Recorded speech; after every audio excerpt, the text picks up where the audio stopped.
చెప్తున్నారు. ఇక్కడే కన్ఫ్యూజ్ అయిపోతారు. మా హిందువులు చైతన్య ధర్మంలో కన్ఫ్యూజ్ అయ్యేది అక్కడే. ఎందుకు కన్ఫ్యూజ్ అయ్యేది అంటే బ్రహ్మనుడు అవ్యక్తము, అవ్యక్తుడి మహత్తు, మహత్తుడి మహాత్మ గారు, మహత్తుడి పంచతాత్రే, పంచాత్మ పంచభూతం అఖిలం జగం అన్నారు. అంటే ఒక బ్రహ్మనుడు అనేకమైనవి. ఒక మట్టి వల్ల మట్టి పాత్ర అయింది, మరి మట్టి కుండ అయింది, మట్టి మూగుడైంది. ఒక వస్తువు అనేకం ఏకమైంది. అంటే ఒక వస్తువుకి ఏదైనా కానీ వేరే లేవని అందుకని చెప్పారు పెద్దలు. మరి పాపాలు పుణ్యాలు మంచిదే, అది ఒక పద్ధతి, ఒక తరగతి. ఎందుకంటే ఆ ఫస్ట్ తరగతిలో పెద్దలు ఉపాధ్యాయులు చెప్తారు, ఉపాయాలు చెప్తారు.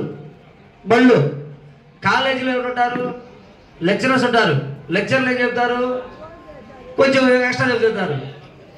మరి ప్రొఫెసర్ ఉంటారు. విశ్వవిద్యాలయం గురువులు దాంట్లో చదువు చెబుతారు.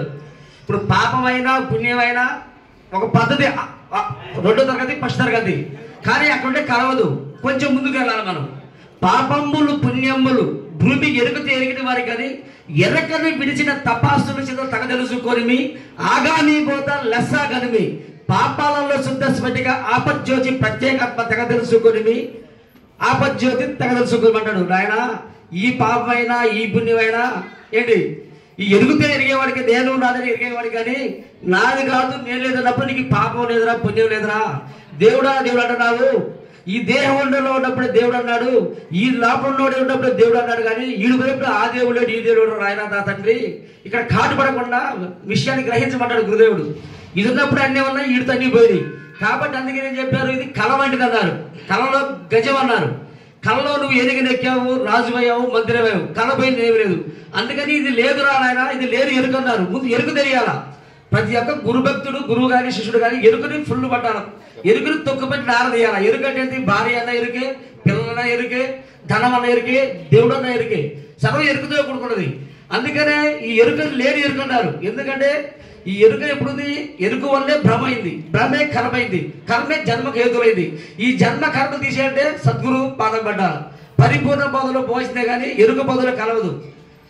అందుకనే పిల్లలు తాటాకిలతో పెన్నిళ్ళు పెరటలు కొలలుగా చేసి తల్లులు గని తలసారా మదిని, నువ్విట్లు తలసారా మదిని, కల్లా సంసారం చూసి సంతా తెల్లగా కల్లా గురుమంత్ర సిద్ధులు తలసారా మదిని, నువ్వట్ల తలసారా మదిని అంటారు. నాయన పిల్లలు తాటాకిలతో పెళ్ళిళ్ళు పెరటం చేస్తున్నారా? ఆ తల్లు బాగా చూస్తారు, అది నిజమే అనుకోరు కదా నాయన. అలాంటిది గురుమంత్ర సిద్ధులు తలసారా మదిని, నువ్వట్ల తలసారా. గురుమంత్ర సిద్ధులు ఆ గురుడే పరబ్రహ్మం అని, ఈ కళ్ళ సంసారం అంటే లేని సంసారం అని, అట్లా తలసారాబాదని ఒకటి తలసారాబాదని ఎరుకు నిడిపిస్తారు గురుదేవుడు. ఈ ఎరుకే మనిషిని ముంచేస్తాయి. ఎరుకంత ప్రమాదం ఎదలేదు. ఎరుకంటే నేనన్నదే ఎరుక, భార్య అన్న ఎరుకే, పిల్లల ఎరుకే, బంగారు సర్వం కూడా ఎరుకుతో కూడుకున్నది. భగవంతుడే ఎరుకే. ఇవన్నీ కూడా 4వ తరగతి యూనివర్సిటీకి పోయినప్పుడు ఈ లేని ఎరుక అంటారు. అది ఇప్పుడు రవి ఇప్పుడు ఏంది మనంతా తెలుసుకునే ఎరుక మంచిది.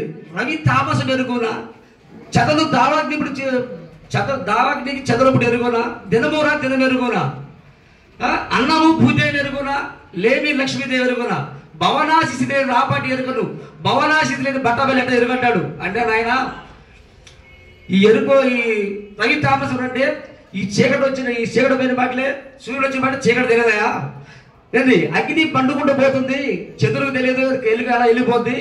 దినమరాత్రి జరుగునా, ఇలా ఆదివారము సోమవారం మనం అనుకుంటున్నాం. కానీ మరి ఈ రోజుకి తెలియదు కదా.